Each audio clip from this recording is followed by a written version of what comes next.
그런즉 너희의 자유가 믿음이 약한 자들에게 걸려 넘어지게 하는 것이 되지 않도록 조심하라. 지식 있는 내가 우상의 집에 앉아 먹는 것을 누구든지 보면 그 믿음이 약한 자들의 양심이 담력을 얻어 우상의 제물을 먹게 되지 않겠느냐. 그러면 내 지식으로 그 믿음이 약한 자가 멸망하나니 그는 그리스도께서 위하여 죽으신 형제라. 이같이 너희가 형제에게 죄를 지어 그 약한 양심을 상하게 하는 것이 곧 그리스도에게 죄를 짓는 것이니라. 그러므로 만일 음식이 내 형제를 실족하게 한다면 나는 영원히 고기를 먹지 아니하여 내 형제를 실족하지 않게 하리라. 아멘. 오늘은 사순절 첫 번째 주일입니다.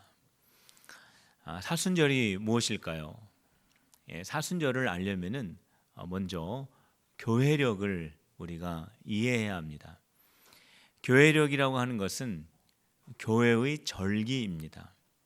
교회의 절기는 예수님의 생애를 중심으로 해서 한 해가 구성이 되어 있습니다.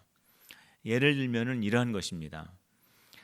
예수님의 탄생을 준비하는 대강절이 있습니다. 우리가 일반적으로 11월 달 정도에 대강절이 시작이 되죠. 교회의 절기는 대강절부터 시작이 됩니다. 그래서 우리가 11월 달 대강절, 12월 달에 걸쳐 있는 대강절이 있고요. 그리고 예수님의 탄생, 성탄절이 있습니다. 그 다음에 예수님께서 공생애에서 사역하시면서 예수님의 모습을 드러내신 현현절이 있습니다. 그 다음에는 예수님께서 공생애 사역을 하시는 동안에 고난당하신 그 예수님의 고난을 기념하는 사순절이 있습니다. 사순절 다음에 부활절이 있고요. 부활절 다음에는 예수님께서 승천하시고 약속하신 성령이 임재하신 성령 강림절이 있습니다. 이처럼 1년 동안 교회는 예수님의 생애를 중심으로 해서 대강절로부터 시작하여 성령 강림절까지 이러한 큰 주제 안에서 신앙생활을 하게 됩니다. 그래서 예수님의 생애를 더 깊이 묵상하게 되고 예수님과 더 깊은 영적인 친밀한 교제를 누릴 수 있도록 하는 것이 교회력의 목적이기도 합니다. 오늘은 사순절입니다. 사순절은 금방 말씀을 드린 것처럼 예수님께서 십자가에 고난당하시고 우리를 위하여 죽기까지 순종하신 그 예수님을 우리가 마음속에 생각하고 그 예수님의 은혜를 깊이 묵상하는 그러한 시간이 바로 사순절이 됩니다. 사순절이 되면 세계의 모든 기독교인들은 어느 때보다도 예수님을 더 깊이 생각하며 경건한 삶을 살려고 애를 씁니다. 이번 사순절 기간 동안 우리 성도님들 어느 때보다도 절제하는 그러한 경건한 신앙생활이 될 수 있도록 꼭 노력하시기를 바랍니다. 그래서 경건한 신앙생활 되기 위해서 이 40일 동안 금식하는 성도들이 있습니다. 물론 하루에 한 끼나 두 끼 이렇게 금식하는 성도들이 있고 시간을 정해놓고 기도하는 성도들도 있습니다. 자기가 좋아하는 취미나 오락을 절제하는 경우도 있습니다.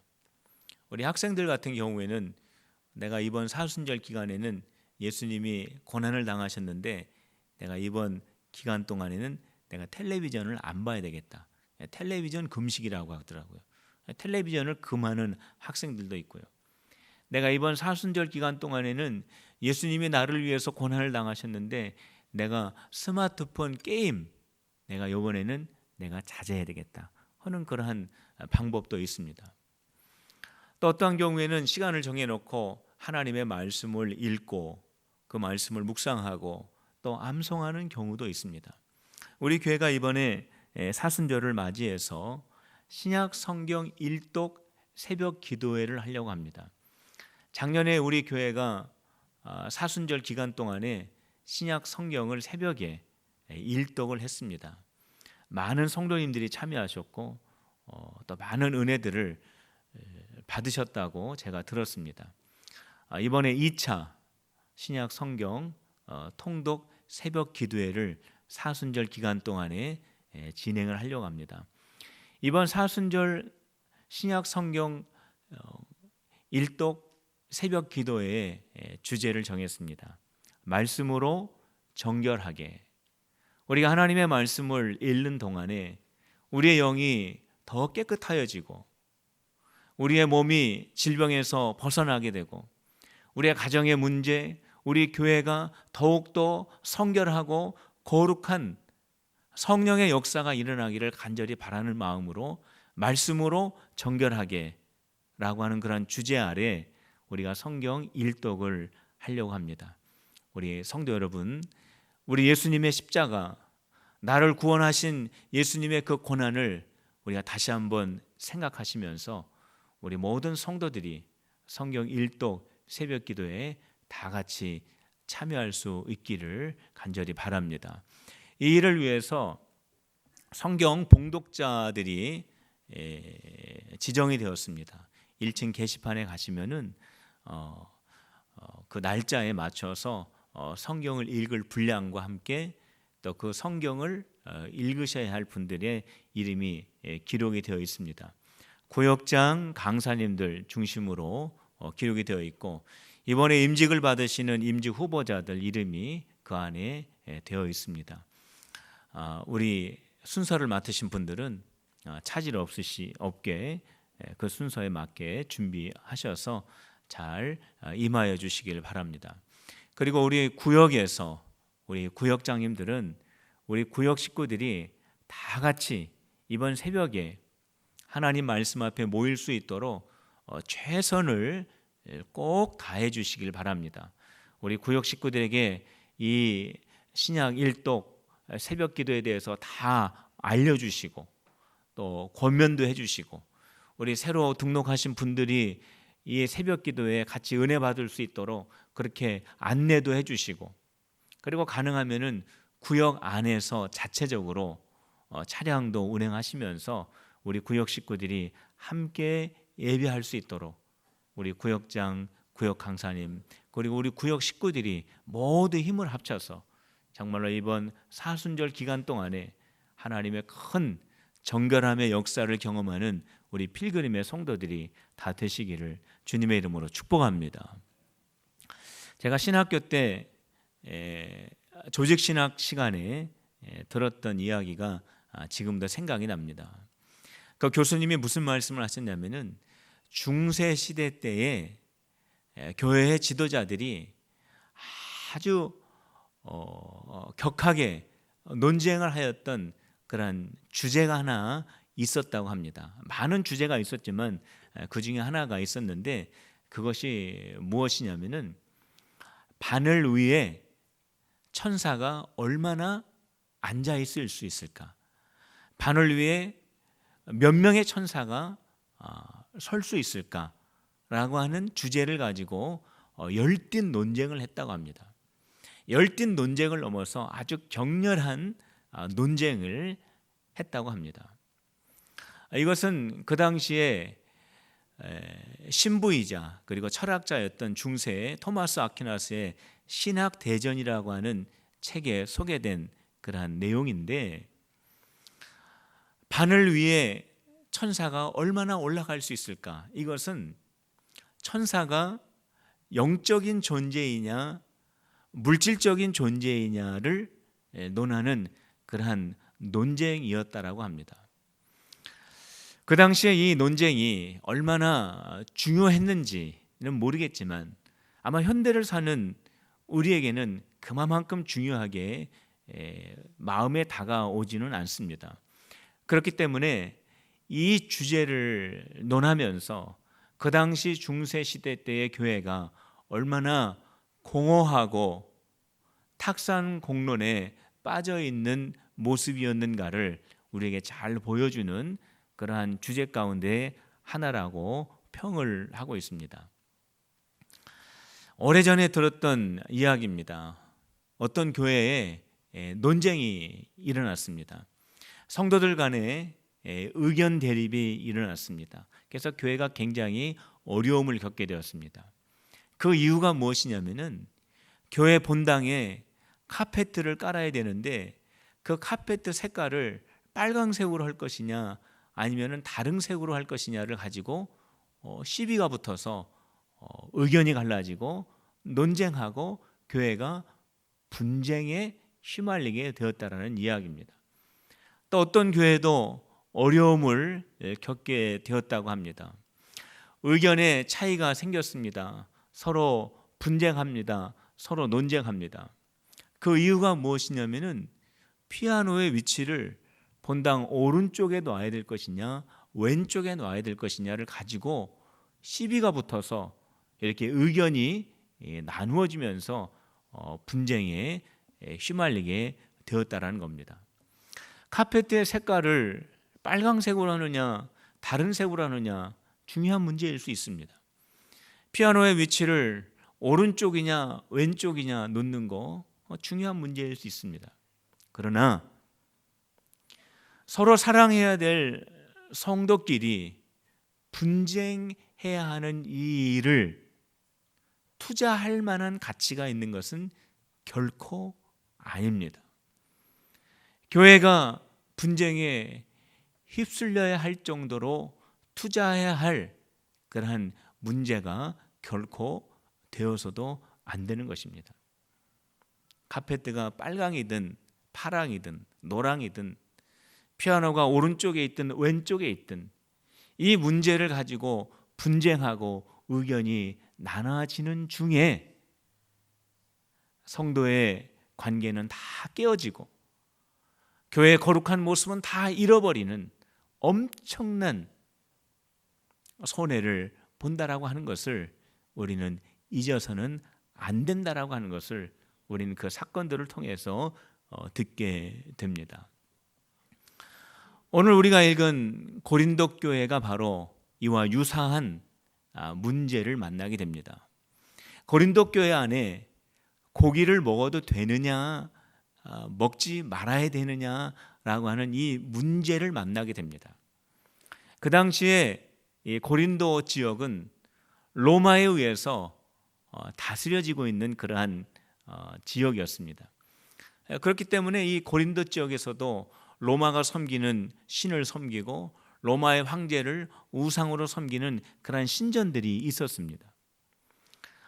고린도 지역의 시장에 나와 있는 모든 고기들은 하나도 빠짐없이 다 그 우상의 제단에 올려졌다가 나온 고기들입니다. 그렇기 때문에 신앙을 가진 고린도 교회 성도들은 우리가 하나님의 백성들인데 어떻게 우상에게 드려졌던 재물을 우리가 먹을 수 있느냐? 결코 먹을 수 없다라고 이렇게 주장하는 사람이 있는가 하면은 우상이 무엇이냐? 사람이 만든 것이 아니냐? 우상은 아무것도 아니다. 그렇기 때문에 먹을 수 있다. 아무것도 아닌 우상에게 드려진 재물이기 때문에 얼마든지 먹을 수 있다라고 하는 이 두 의견이 고린도 교회 안에 팽배하였던 것입니다. 고기를 먹느냐, 고기를 먹지 않느냐 이 문제, 고린도 교회 성도들에게서는 아주 중요한 문제였습니다. 이러한 상황에 있을 때 사도 바울은 분명한 입장을 밝힙니다. 고기를 먹을 수 있다 그랬습니다. 사도 바울이 이 고기를 먹을 수 있다라고 한 이유가 있습니다. 그것은 사도 바울의 정확하고 분명하고 온전한 사도 바울의 지식이 이 주장을 뒷받침해 주고 있었기 때문입니다. 사도 바울이 그렇게 이야기할 수 있었던 근거가 되어지는 구절이 오늘 우리가 읽은 본문의 6절 말씀에 기록이 되어 있습니다. 우리 6절 말씀을 우리 다 같이 한번 읽도록 하겠습니다. 시작. 그러나 우리에게는 한 하나님 곧 아버지가 계시니 만물이 그에게서 났고 우리도 그를 위하여 있고 또한 한 주 예수 그리스도께서 계시니 만물이 그로 말미암고 우리도 그로 말미암아 있느니라. 고기를 먹을 수 있다라고 한 바울의 주장의 근거가 되어지는 말씀입니다. 여기에 바울의 분명한 지식이 이 안에 담겨져 있는데 그 첫 번째는 뭐냐면 오직 하나님만이 유일하신 신이다 라고 하는 것을 바울이 말하고 있는 것입니다.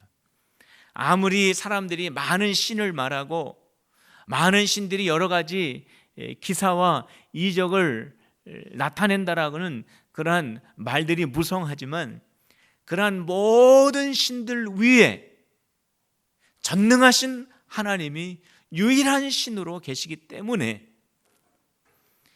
사람들이 말하는 그 우상들은 하나님 앞에 아무런 것이 아니기 때문에 아무런 힘도 없고 아무런 능력도 없고 아무런 가치가 없는 것이기 때문에 그 우상에게 드려졌던 제물도 아무런 의미가 없다라는 겁니다. 그렇기 때문에 그 제물로 드려졌던 그 고기는 먹을 수가 있다라고 하는 말입니다.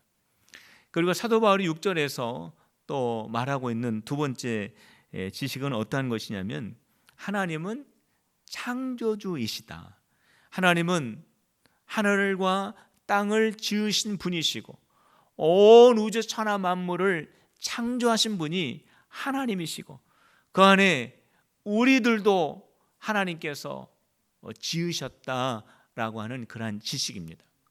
이것도 역시 하나님이 유일하신 분이며 하나님은 창조자이며 하나님의 다른 어떠한 신들은 아무런 의미가 없고 힘도 없고 능도 없고 가치가 없는 것이다 라고 하는 사도 바울의 주장과 일치가 되는 것입니다.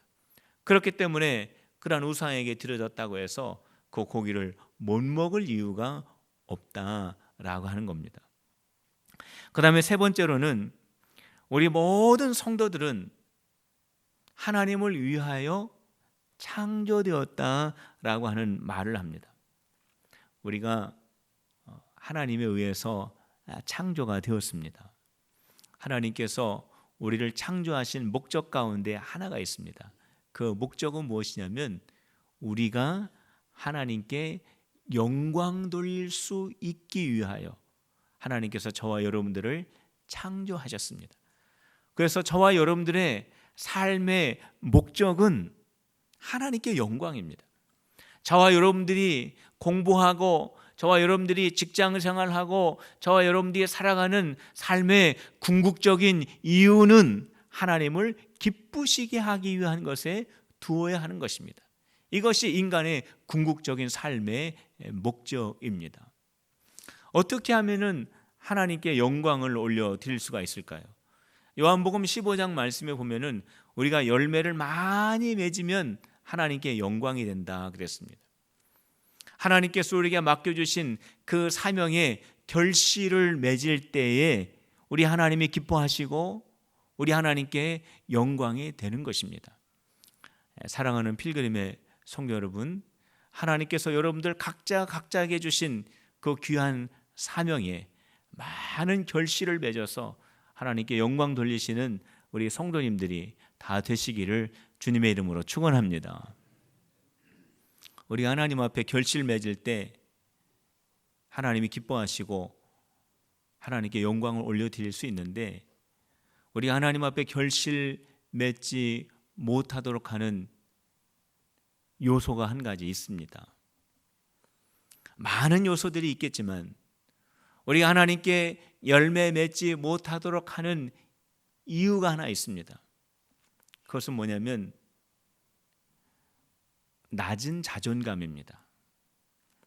내 자신이 내 자신을 생각할 때 나는 연약하고 나는 아무것도 할 수 없고 나는 주님의 일에 쓰임받을 수 없다라고 하는 아주 낮은 자존감, 이것이 문제입니다. 제가 우리 성도님들에게 교회 봉사에 관련된 일들을 부탁할 때 목사님이 말씀하시고 목사님이 교회를 위해서 이렇게 말씀하시니까 제가 그대로 순종하겠습니다 라고 하는 분들이 그렇게 많지 않습니다. 목사님, 다른 사람 시키세요. 목사님, 저 이거 못합니다. 이것도 못합니다. 저것도 못합니다. 그렇게 얘기합니다. 우리 목회자들은 그러한 분들을 뭐라고 얘기하면은 모태신앙이라고 합니다. 이것도 못해요. 저것도 못해요. 근데 성도 여러분, 저는 못합니다. 이것도 못합니다. 저것도 못합니다. 이거는요, 궁극적으로 따지고 들어가 보면은 아주 낮은 자기 이해의 문제입니다. 자기 자신에 대한 낮은 자존감이 문제라는 거 아는 것입니다. 어떤 인디안 마을에 어떠한 사람이 메추라기를 키워가지고 그것을 시장에 팔려고 가지고 나왔습니다. 여러 마리의 메추라기를 가지고 나왔습니다. 그래서 그 메추라기 한쪽 발에 끈을 묶고 또 나무에 끈을 묶어가지고 이렇게 기둥을 삼아서 그 장터에 메어 두었습니다. 그 메추라기들이 자기 발이 묶여가지고 그 나무 기둥을 중심으로 빙빙 돌고 있습니다. 이제 주인을 기다리면서 빙빙 돌고 있습니다. 근데 어떤 사람이 지나가다가 그 메추라기들이 그 끈에 묶여 있는 것이 너무 불쌍해가지고 그 메추라기를 다 사버렸습니다. 돈을 주고 다 산 다음에 그 주인에게 이렇게 말합니다. 이 메추라기들을 다 풀어주시오. 이 메추라기들이 자유롭게 날아갈 수 있도록 놓아주시오 라고 이렇게 말을 합니다. 이 장사꾼이 깜짝 놀랐지만은 그 사람이 이미 값을 다 지불하였기 때문에 메추라기의 발에 묶여 있었던 끈을 다 풀어줍니다. 그런데 성도 여러분, 이 메추라기가 다 날아간 것이 아닙니다. 자기가 묶여 있었던 그 줄이 풀어졌는데도 불구하고 여전히 그 묶여 있었던 그 나무를 중심으로 해서 빙빙 돌고 있었다라는 겁니다. 이게 왜 그렇습니까? 이미 줄은 끊어졌는데, 이미 얼마든지 하늘을 향해서 훨훨 날아갈 수 있는 자유가 주어져 있고 기회가 주어져 있고 능력도 주어져 있고 모든 것이 다 갖춰져 있는데, 메추라기들 마음속에는 내가 저 나무 기둥에 매어 있다라고 하는 그러한 생각에 꽉 붙잡혀 있기 때문에 전혀 날지를 못했다라는 겁니다. 우리도 역시 마찬가지. 우리는 예수님의 능력으로 말미암아 모든 것을 할 수 있다라고 하는 하나님의 말씀이 있다라는 것을 우리가 알고 있습니다. 나의 능력으로 하는 것이 아닙니다. 예수 그리스도의 능력 안에서 우리가 할 수 있는데도 불구하고 나는 못한다, 나는 할 수 없다, 나에게는 그러한 능력이 없다, 나는 주님에게 쓰임받을 만한 그러한 인생이 되지 못한다라고 하는 아주 낮은 자존감, 이것이 바로 문제라고 하는 것입니다. 성도 여러분, 베드로 사도는 예수 그리스도를 믿은 우리 모두를 향하여 우리는 아주 가치 있고 보배로운 그러한 사람들로 변화되었다라고 우리에게 말씀해 주고 있습니다. 그러나 너희는 택하신 족속이요 왕같은 제사장들이요 거룩한 나라요 그의 소유가 된 백성이니 이는 너희를 어두운 데서 불러내어 그의 기이한 빛에 들어가게 하신 이의 아름다운 덕을 선포하게 하려 하심이라. 우리가 이렇게 소중한 존재들로 바뀌어졌다라는 겁니다. 예수 그리스도 안에서 우리는 모든 것을 할 수 있는 하나님의 은혜를 이미 받은 자라는 것을 우리에게 말씀해 주고 있습니다. 바울은 내가 연약하기 때문에 나는 오히려 나의 연약함을 자랑한다고 했습니다.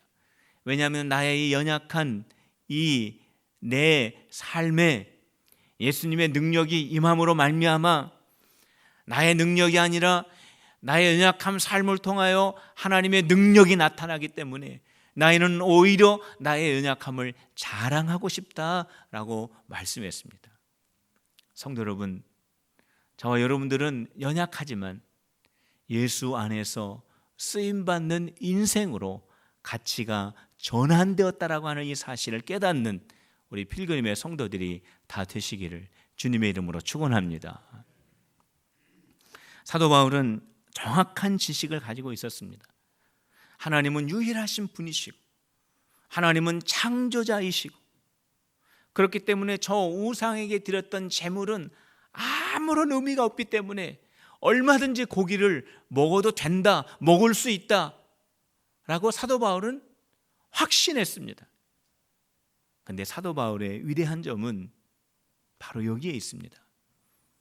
저 고기를 먹을 수 있는 정당한 지식과 권리가 나에게 있지만 나는 그것을 다 사용하지 않겠다라고 말하고 또 고린도 교회 성도들에게도 그것을 신신당부했습니다. 완전한 지식이 있고 정당한 권리가 있지만 그 지식과 권리로 인해서 위험성이 나타나기 때문에 사도 바울은 그렇게 말을 한 것입니다. 그 위험성이라고 하는 것이 무엇일까요? 그것은 사도 바울이 얼마든지 고기를 먹을 수 있는 지식과 믿음과 권리가 있지만은 그러한 지식과 믿음에 아직 도달하지 못한 성도가 그 모습을 봤을 때 실족하게 된다는 것입니다. 어떻게 우상에게 드렸던 그 제물을 하나님의 말씀을 가리키는 사도 바울이 먹는가? 저 우상의 제물을 먹는 사도 바울의 말씀을 우리가 신뢰할 수 있는가? 사도 바울을 멀리합니다. 사도 바울이 전하는 말씀을 받아들이기 어려워합니다. 그의 마음에 갈등이 생깁니다. 신앙이 흔들립니다. 실족하게 됩니다. 이것이 바로 온전한 지식과 권리를 주장하는 위험성이라고 하는 것입니다.